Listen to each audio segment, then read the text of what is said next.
Eu já falei aqui no canal do Mad Max Fury Road, que eu coloco como um dos meus filmes preferidos. Mas o resto da franquia Mad Max, eu sou um pouco mais dividido. Eu já vi o 2, é um filme que eu gosto bastante, mas eu nunca vi o terceiro, que falam que é o mais zoado, né? E tem também o original, que criou isso tudo. Eu tinha assistido ele uma vez só, muitos anos atrás, e eu nem sabia muito bem o que achar dele. Porque quando tu pensa em Mad Max, tu pensa no que a franquia virou. Um filme pós-apocalíptico, com gangues excêntricas andando de carro e batendo racha no deserto. Com aquele anti-herói esquisito e caladão como protagonista, né? E quando eu peguei pra ver o primeiro filme anos atrás e ele não era nada disso, foi um choque bem grande. Eu lembro que foi um evento ainda, eu devia estar no ensino médio ou recém-saído do ensino médio, sei lá. Daí meu grupo de amigos se reuniu pra fazer um rolê vendo o filme e eu sugeri o Mad Max, que eu tinha levado, né? Ninguém tinha assistido ainda e a galera topou. A gente viu o filme numa sala pequena com umas 10 pessoas e foi uma zona. Ninguém entendeu nada do filme, porque assistir filme em galera é sempre cheio de distração, e também porque é um filme que é muito mais esquisito do que a gente achou que seria. A única pessoa que tava prestando atenção no filme, que tinha que explicar o que tava acontecendo pra galera, era o meu amigo que tinha oferecido a casa dele pro rolê, e que ironicamente tinha sido a única pessoa que tinha votado contra o Mad Max na hora de escolher o filme. Depois desse rolê desastroso,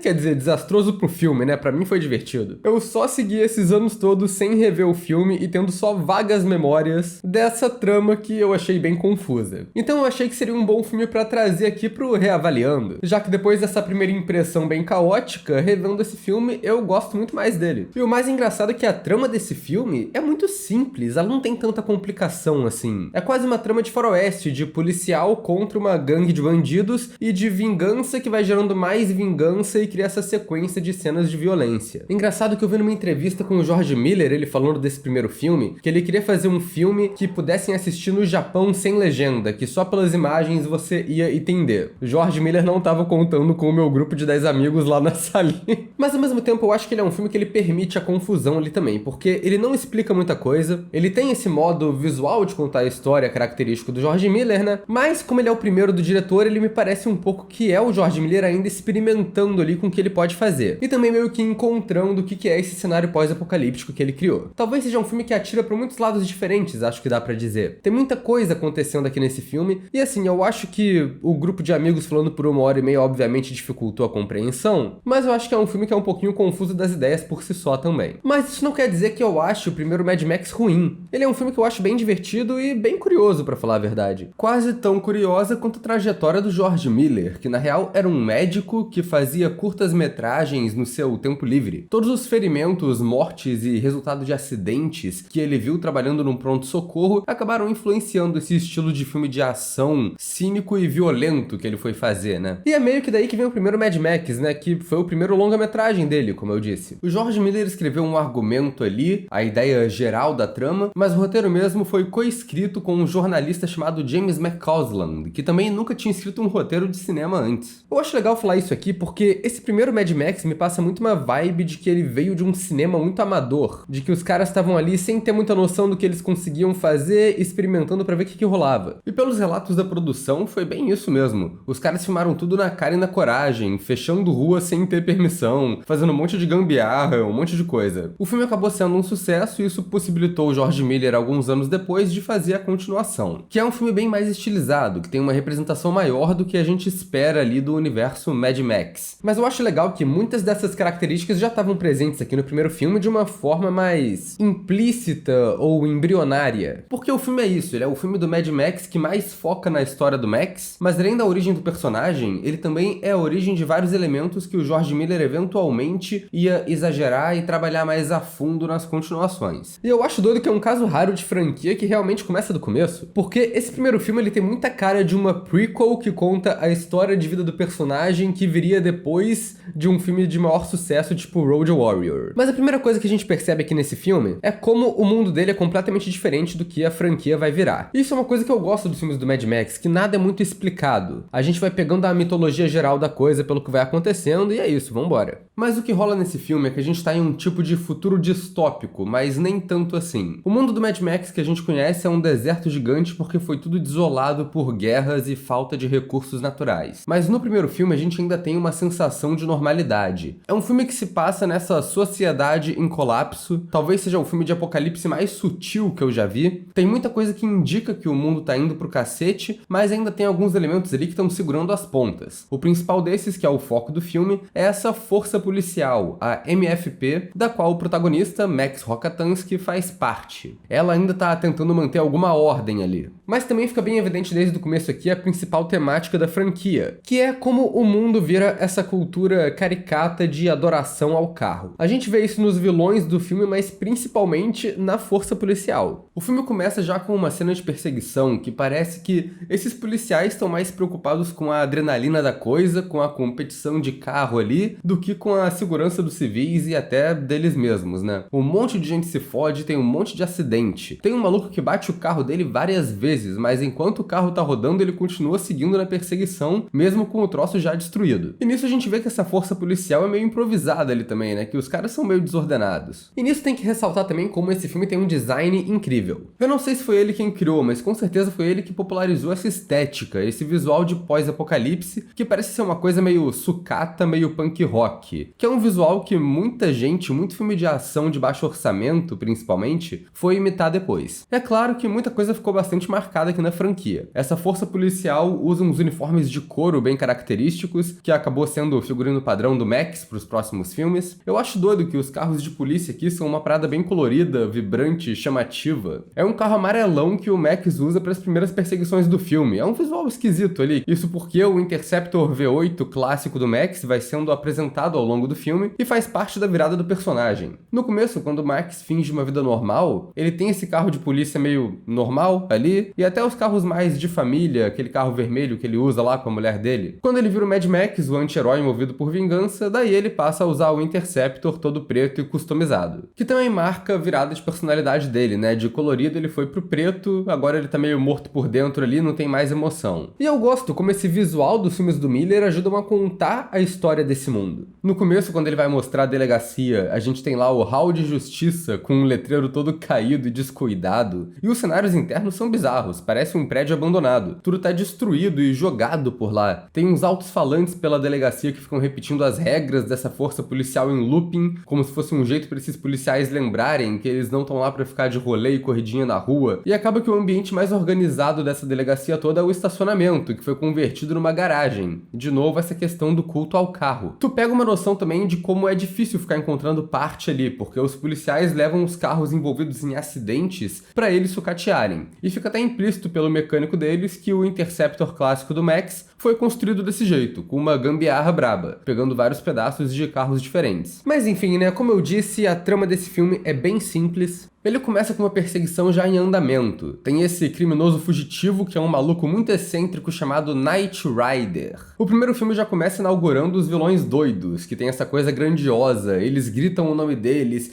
eles têm umas falas meio proféticas e enigmáticas, um tipo de mantra que eles repetem ali. Esse Knight Rider tá dando um trabalho pra galera, tem 2 viaturas e uma moto perseguindo ele, mas todo mundo bate e ninguém consegue chegar perto do cara. Enquanto isso rola, a gente intercala a cena com a apresentação do Max, que é muito bem feita. Enquanto tá todo mundo exaltado participando dessa correria, o Max tá lá, de boa, no carro dele, calmamente escutando o que tá rolando ali pelo rádio da polícia e se arrumando muito devagar pra entrar na perseguição. A direção nunca mostra ele diretamente no meio disso, são sempre uns planos indiretos, tipo esse plano que vai andando pelo lado do carro até chegar no retrovisor pra mostrar um pedaço da cara dele. Tem uma construção de mistério ali do Max como um tipo de lenda da estrada. Quando ele entra na perseguição, a gente ainda não vê a cara dele, e o Knight Rider, que antes estava confiante, gritando um monte de coisa, percebe que chegou alguém melhor do que ele no volante ali e só começa a chorar porque ele sabe que perdeu. O Max mesmo só vai aparecer claramente no fim da cena, depois que ele faz o Knight Rider bater e explodir o carro. O Max sai do carro e tira o óculos escuro pra ver, meio chocado, o que rolou, e é só ali que a gente vê a cara dele mesmo. Então assim, é o Miller fazendo uma direção bem legal ali, que cria esse suspense de quem é o nosso protagonista, e essa cena inicial e todas as outras cenas de ação do filme já mostram bem o estilo do Miller, a mão que ele tem pra dirigir cena de ação complexa, que isso deixou a franquia marcada, e eu acho surpreendente como ele já tinha isso desde o começo. Como um diretor inexperiente experiente consegue fazer tudo que ele fez nesse filme. É tudo muito bem filmado, compreensível e sem medo de mostrar o que tá acontecendo ali. Eu acho impressionante que com um orçamento limitado, os caras conseguiram quebrar o tanto de carro que eles quebram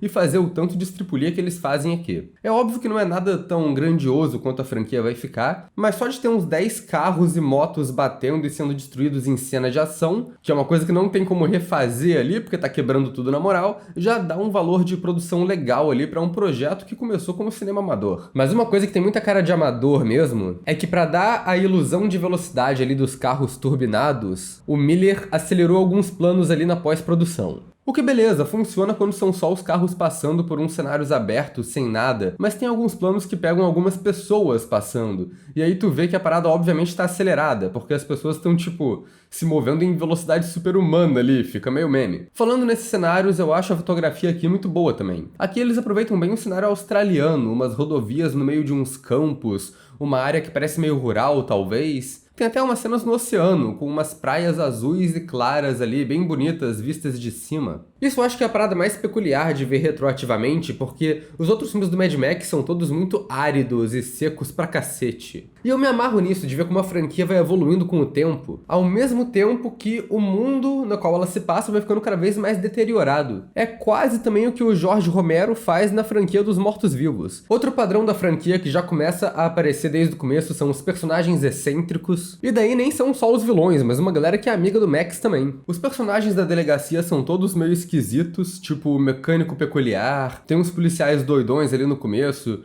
mas um deles, pra entrar em contraste, é mais certinho, todo cristão. O chefe de polícia eu acho ótimo, que é um cara bem doido também. Na cena que ele tem uma discussão mais séria com o Max, que o Max tá indo se demitir, o cara tá sem camisa, usando só uma gravata, regando as plantinhas dele. Parece um personagem que saiu de uma sitcom. E eu acho que tem uma coisa meio pilantra também, porque toda a dinâmica de personagens aqui é que o Max quer se aposentar, mas o chefe não quer perder o melhor motorista da força. Então ele fica numa coisa meio sacana ali de ficar atraindo o Max com o carro bolado pro cara não querer ir embora. O policial mais relevante, sem ser o Max, é o Goose, que é o melhor amigo dele. Ele é caracterizado como um cara bem fanfarrão, amigo de todo mundo. Ele usa uma moto e no começo ele entra na perseguição de sacanagem, sem nem saber o que era, só pra participar. Quando ele cai e quebra a perna, ele tá achando graça e rindo da situação toda. É um personagem bem simpático, e eu acho que todo mundo que já viu qualquer filme de ação dos anos 70 e 80 sabe que esse policial amigo gente boa vai morrer com certeza. Mas assim, ele vai morrer muito e vai morrer feio. O contraponto de todos esses personagens excêntricos do time do bem, se dá pra chamar disso aqui, é o Max, que até o ato final do filme acontecer, dá pra dizer que ele é o personagem mais equilibrado desse filme. O lance do Max é que ele tem uma família, que é uma mulher e um filho. E as cenas que se passam com os dois, que são na casa deles, são eles andando de carro por aí, essas cenas não têm o mesmo design de pós-apocalipse, ou pelo menos não é tão evidente. É como se o Max fosse alguém tentando levar uma vida normal em um mundo que tá ficando cada vez mais doido. E o que a gente acompanha nesse filme é ele perdendo a normalidade e ficando doido igual todo mundo. Esse é o filme da franquia que o personagem do Max tem mais destaque, mas ainda assim ele não é um cara que fala muito. O Mel Gibson manda bem aqui de fazer boa parte da comunicação do personagem ser mais por olhares e expressões ali. Mas pelos diálogos que ele tem, a gente entende que o drama principal dele é esse. Ele trabalha muito e a gente vê no começo, né, a mulher assistindo uma reportagem na TV falando sobre como o Max derrotou o Knight Rider. E a mulher dele comenta como ele faz muito isso. É a coisa de mostrar sutilmente ali como o mundo tá ficando mais desordenado e pessoas como o Knight Rider estão ficando cada vez mais comuns. Daí o drama inicial do personagem é que o Max quer largar tudo pra ficar com a família, mas, como eu disse, a força policial não quer perder ele. Daí eles usam o famoso Interceptor V8 ali pra convencer ele a ficar. Os vilões do filme são essa gangue de motoqueiro da qual o Knight Rider fazia parte. Depois que o Max mata o Knight Rider, os outros policiais avisam pra ele que o resto da gangue jurou vingança, mas o Max não tá levando isso muito a sério. E essa gangue que estreia aqui com os vilões de visual bizarro. Tem vários personagens diferentes, mas são três mais principais. Tem o Bubba Zanetti, que é o cara louro, que é o segundo em comando da gangue. Ele geralmente fala pelo chefe e é um cara mais sério do que os outros. Fica até meio implícito que ele odeia a patifaria dos outros membros da gangue. Tem essa cena que tá todo mundo numa praia e os caras estão lá se divertindo, lambendo uma manequim. O Bubba não participa, parece meio de saco cheio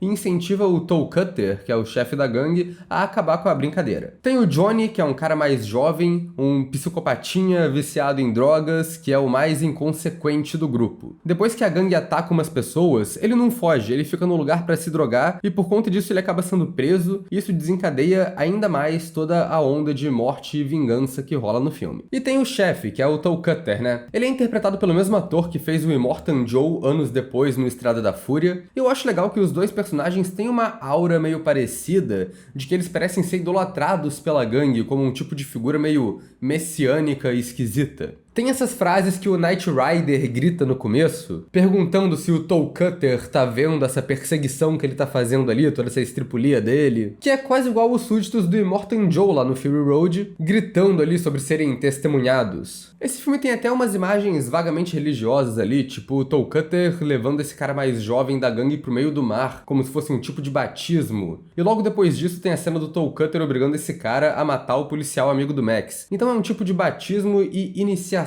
fazendo o cara se provar. Mas ao mesmo tempo, essas cenas todas têm um tom meio homoerótico ali também, o jeito que o Toe Cutter interage com o Johnny. Eu vi muita interpretação na internet de que o Johnny, na verdade, é amante do Toe Cutter, e ele deixa ele na gangue só por conta disso. E na real, a relação do Bubba, o desdém que ele tem pelo Johnny, o jeito que ele olha pro cara ali, pode até ser um tipo de ciúme pelo Johnny ser o preferido do chefe, talvez. Mas enfim, a questão principal que faz o Toe Cutter funcionar pra mim é a atuação do Hugh Keays-Byrne aqui, porque ele não tá tão exagerado assim. Ele é uma presença bem forte, ele tem uma postura ameaçadora, mas ele quase nunca levanta a voz, ele fala tudo meio que num sussurro enigmático. E tem umas outras cenas que ele até brinca com os personagens, fica naquela coisa entre o ameaçador e o levemente palhaço. Eu acho um personagem muito bom e uma atuação bem legal. A gangue tem vários outros membros secundários, alguns que tem até mais destaque, tipo o cara que tem a mão dele arrancada quando tenta se prender no carro da mulher do Max e ela tá saindo em alta velocidade. Mas no final todos eles são despachados em umas cenas meio genéricas do Max jogando um monte de moto pra fora da estrada. Acho que eles não têm cenas de morte muito impactantes igual os principais ali, e não dá pra saber muito quem é quem, não tem muita cerimônia. Mas ok, o que rola nessa trama é que os motoqueiros querem vingança. Então eles vão lá pra região e começam a criar um caos numa cidadezinha,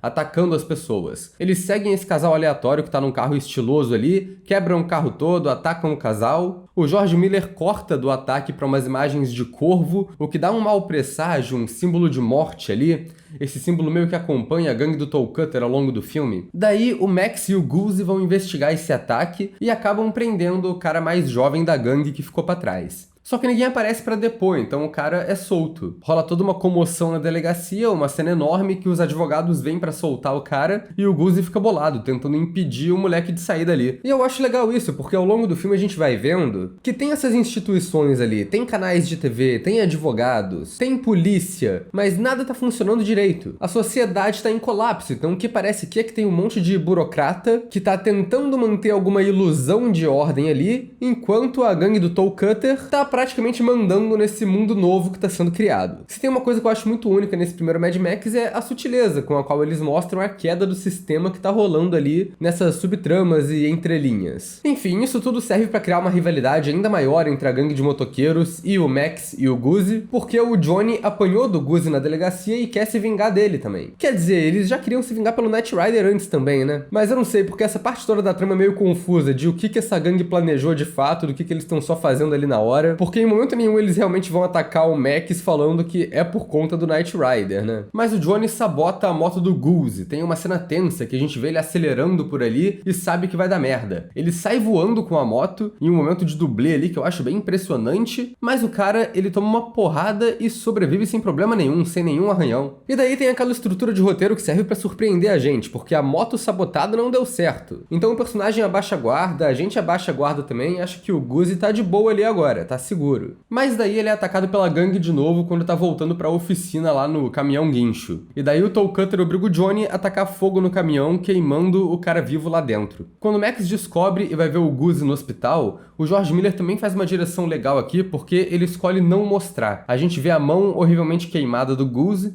mas a gente não vê o rosto dele. Só a reação horrorizada do Max falando que não é o amigo dele que tá ali. É aquela coisa que se deixar na imaginação da gente é pior do que se ele mostrar, e ele faz isso muito bem. O Max então finalmente se demite da polícia e traz o dilema principal do filme aqui. Ele fala com o chefe que tá começando a duvidar da sanidade dele e que sente que a única coisa que distingue ele dos maníacos da moto ali é o distintivo. Isso acaba sendo a principal questão do filme aqui porque é a trajetória do personagem. O filme é o Max perdendo o que diferencia ele desses personagens e no final ele tá tão doido quanto os vilões. A gente vê essa questão desde o começo, né? Desde a primeira perseguição, que os policiais estão tão eufóricos com o que tá acontecendo quanto o tal do Knight Rider, mas eles têm o distintivo deles ali como desculpa pra tá fazendo isso. O último refúgio de normalidade que o Max tem é a família dele, né? Então ele sai de férias com a mulher e o filho, eles pegam um cachorro ali e vão tentar viver a vida idealizada deles e largar os carros pra trás. E aí entra um pouco do acaso, um pouco do mundo fudido, né? Porque a mulher do Max acaba encontrando a gangue do Toe Cutter enquanto tá indo comprar sorvete, o que também parece ter sido por coincidência. Mas, de novo, é tudo meio confuso o que essa gangue faz aqui, né? Isso acaba com a gangue perseguindo a família do Max, seja por vingança ou por uma obsessão ali pela mulher que jogou sorvete na cara do chefe. O Max e família vão se esconder numa fazenda de uma idosa amiga deles, e aparentemente eles acham que estão na Disney quando eles chegam lá, né? Porque a mulher do Max fala, pô, eu vou pra praia. E aí ela decide ir pra praia mais longe do mundo, que ela tem que ficar 40 minutos andando numa floresta pra chegar. Tudo bem que aparece um cara da polícia ali e fala que tá seguro, que a gangue não tá indo atrás deles mais. Mas ao mesmo tempo é uma instituição que é meio falida, como a gente tá vendo, né? Então acho meio esquisito o Max confiar nos caras cegamente assim. Naturalmente, a gangue do Toe Cutter ataca a mulher no caminho quando ela tá voltando pra casa. O que eu acho bem conveniente do roteiro também, né? Porque a gangue só encontra eles, não importa onde eles estão, sem muita justificativa. Essa cena também é um momento bem intenso ali, eu acho. A gente sabe que a Jessie, a mulher do Max, está sendo observada. A gente vê a movimentação na floresta, mas demora para acontecer algum ataque de fato. O Miller constrói bem a tensão nesses momentos, assim, que são mais de terror desse primeiro filme. A Jessie consegue voltar para a fazenda e pedir ajuda, mas o Max também começa a tomar várias decisões questionáveis aqui. Ele vai pro meio da floresta tentar caçar os caras, enquanto o mais prudente seria ficar junto com ela ali, né? Proteger a casa, se proteger. E acaba que o mais meme dessa cena é que na euforia, os dois esquecem do filho, e a gangue consegue sequestrar a criança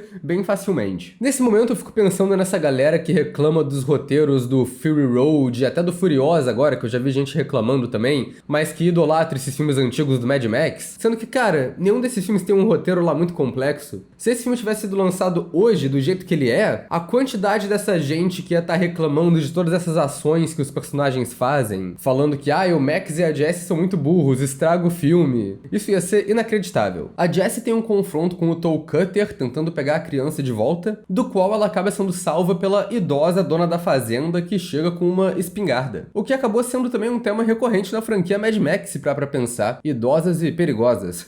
Isso é engraçado. Um ponto relevante do roteiro é que o Max estava tendo que arrumar o carro lá na fazenda e ele não tinha terminado de fazer isso ainda. Então quando a Jessie tenta fugir, o carro para de funcionar. E nisso tem aquela cena clássica, que a Jessie tenta fugir com a criança pela estrada e acaba sendo atropelada pela gangue de moto. O que assim, ela fugir correndo pela estrada também é bem estúpido, né? Se fosse pelo campo pelo menos, não daria para as motos alcançarem ela tão fácil. Todo mundo já sabia que isso ia rolar, né? Porque é o estopim para a virada do personagem do Max. A partir daqui, ele vira o Mad Max e esse evento traumático assombra ele pro resto dos filmes. Ele cria a personalidade que a gente conhece, né? Que é o cara que não quer se apegar a ninguém. E que nos outros filmes tem esses flashbacks das pessoas que ele deixou morrer e que geralmente aparecem ali sendo atropeladas, né? Que tudo remete a essa assassinato original da esposa dele. A parada é que a mulher dele, na real, nem morre nesse filme. O filho morre e a mulher fica internada. Os médicos até falam que ela vai conseguir se recuperar, apesar dela já estar morta na continuação, né? Mas acho que mesmo ela tecnicamente sobrevivendo, o Max já tá catatônico e perdido, porque quebrou essa última esperança e ilusão de um mundo normal que ele tem ali. Daí a gente volta pro tema principal do filme, que é a moralidade do Max. Ele tinha dúvida se ele era tão diferente dos vilões assim, né? Mas nesse final ele joga a dúvida pra fora e se rende pra virar um maníaco da estrada que é movido por vingança. Isso tem até uma representação visual ali legal na máscara de monstro. No começo do filme, o Max tem essa máscara que ele usa de piada em casa com a mulher. No final ele olha pra máscara com os outros olhos, como se agora ele fosse se tornar o monstro de verdade. E o filme acaba que pega essa premissa básica de um filme de vingança, né, que é matar minha mulher e eu vou matar os caras. Mas isso demora bastante pra engatar, é só no último ato. E daí ele vira o Max que a gente conhece, né, com o figurino de couro, uniforme da polícia, com a arma tradicional, com o carro tradicional, o Interceptor, que ele rouba da garagem da delegacia. E é isso, né, ele começa a usar os métodos dos vilões. A gente fica sabendo que ele roubou o carro porque a gente escuta no rádio da polícia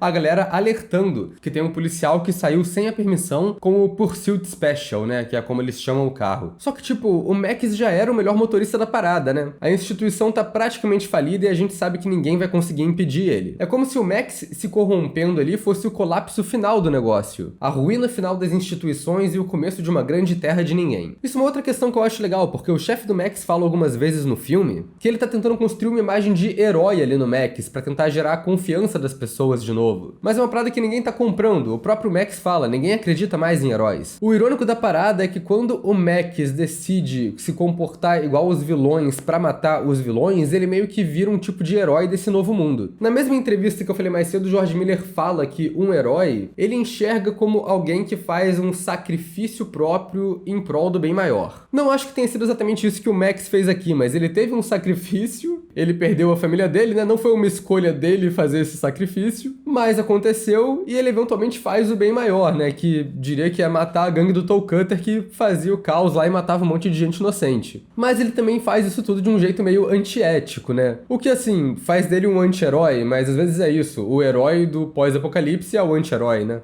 O Max então vai atrás da gangue. Ele tortura um mecânico pra saber onde eles estão e descobre que os caras estão lá roubando um caminhão-tanque pra pegar combustível. Essa cena muito pequena dos caras emboscando o caminhão, subindo nele, acabou sendo bem significativa, né? Porque é uma cena que foi expandida e virou o foco do filme 2 e do Fury Road. O Max mata todos os figurantes da gangue ao mesmo tempo, atropelando as motos com o carro dele com uma certa facilidade. Mas no final ele cai numa armadilha. O Toe Cutter percebe que ele tá sendo caçado, né? O cara não é trouxa, então ele deixa um acidente na estrada pro Max parar pra verificar, e daí a gangue consegue atirar nele de longe. Max toma um tiro na perna e tem o braço atropelado. O braço acaba não fazendo muita diferença, mas a perna manca é uma característica que ficou marcada no personagem nos próximos filmes. Tem uma cena de perseguição com o Toe Cutter, que acaba com o vilão batendo num caminhão e morrendo, que talvez seja uma morte meio anticlimática pro vilão principal do filme, mas acho que a franquia do Mad Max faz bastante disso, né? Ele mata uns personagens assim meio sem mais nem menos. A casualidade do que tá acontecendo ali no momento, na perseguição. O que eu acho bizarro dessa cena é o efeito que eles fazem do olho esbugalhando. Uma parada que aparece por alguns segundos e é um olho muito esquisito, muito falso, saltando ali de um rosto de borracha. Eu não sei por que eles fizeram isso ao invés de só não fazer um close no olho do ator de verdade, mas ok, né? O filme termina com a cena mais sádica do Max, mas como é um tipo de justiça poética que ele tá fazendo ali, a gente permite. Ele vai atrás do Johnny, né, que é o último responsável que tá vivo ainda, e coloca ele numa parada que é quase uma armadilha dos Jogos Mortais. Ele acorrenta o cara num carro que tá armado pra explodir e dá uma serra pra ele cortar o próprio pé fora antes do fusível queimar. Toda a cena é uma vingança, uma equivalência ali ao que o Johnny fez com o Goose, com a coisa do carro capotado, o combustível vazando e o fogo se aproximando ali. Até o mesmo isqueiro é usado nas duas cenas, né, que é o isqueiro do Johnny. E de novo, o Miller sabe o que mostrar. Ele deixa o Johnny nessa situação que ele provavelmente não vai conseguir sair. A gente acompanha o Max indo embora nesse plano foda, que é o Interceptor andando na estrada